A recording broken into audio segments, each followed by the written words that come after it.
One mission, no extraction.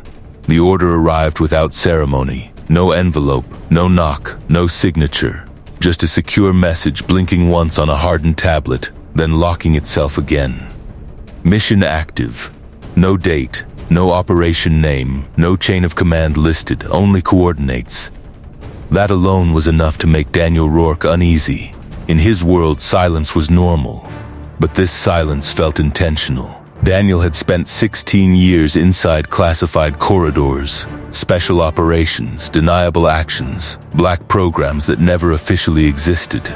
He had crossed borders that didn't appear on maps and dismantled networks that governments later denied were real. But every mission, no matter how dark, had one constant: an exit. This one didn't. The briefing that wasn't. The briefing room was empty. No handler, no projector, no mission board. Just a chair, a steel table, and a folder stamped with a single word: Final. Inside were 5 pages. Page 1. Satellite imagery of a mountainous region erased from civilian mapping systems. No country label, no border lines. Page 2. A grainy photo of a man in his late 40s, scientist, engineer, defector, or target. Page 3. A list of names already crossed out in black ink. Page 4. A single sentence: prevent asset recovery by any means necessary. Page 5 was blank. Daniel stared at it longer than the others. Blank pages were never empty. Insertion. There was no farewell, no good luck. The transport aircraft didn't even slow fully before he jumped. Night swallowed him whole. Cold air tore at his mask as the terrain rushed upward. Rock, ice, forest, shadow. He hit the ground hard, rolled, vanished into darkness before the chute even collapsed. The aircraft never circled back. By dawn, it was gone, and with it, every illusion of rescue. Dead zone. His comms worked for 12 hours. Encrypted bursts, short acknowledgements, no voices. Then, nothing. Static. Daniel tried every frequency, every fallback protocol. Silence answered all of them. That was the moment he understood. There would be no extraction. This wasn't an operation. It was disposal. The target, the scientist, wasn't hiding. That was the first surprise. He lived openly inside a reinforced research compound buried beneath an old industrial facility. No signage, no flags, just concrete, steel, and armed men who didn't wear uniforms.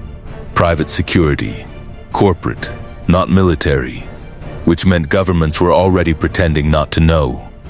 Daniel infiltrated at night, disabled cameras, neutralized guards without leaving bodies where they could be found quickly.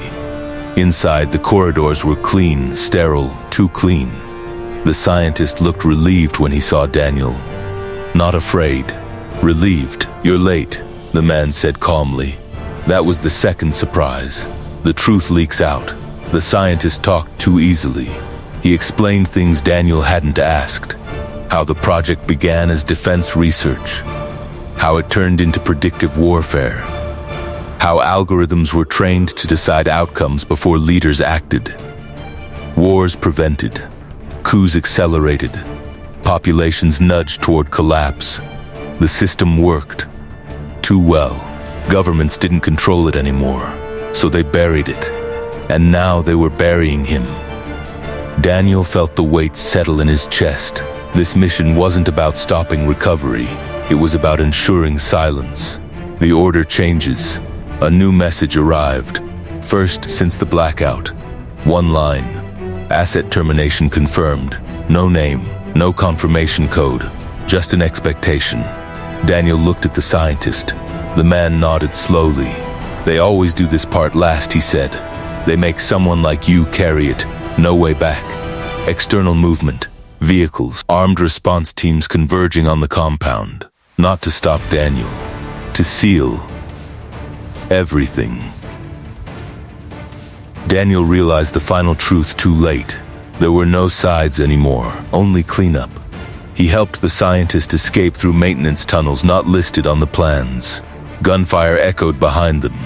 Alarms screamed. But Daniel wasn't running from the enemy. He was running from erasure, betrayal by design. At the extraction point, a ravine marked on the original coordinates, there was nothing. No helicopter, no signal beacon, only burned ground where one had once landed.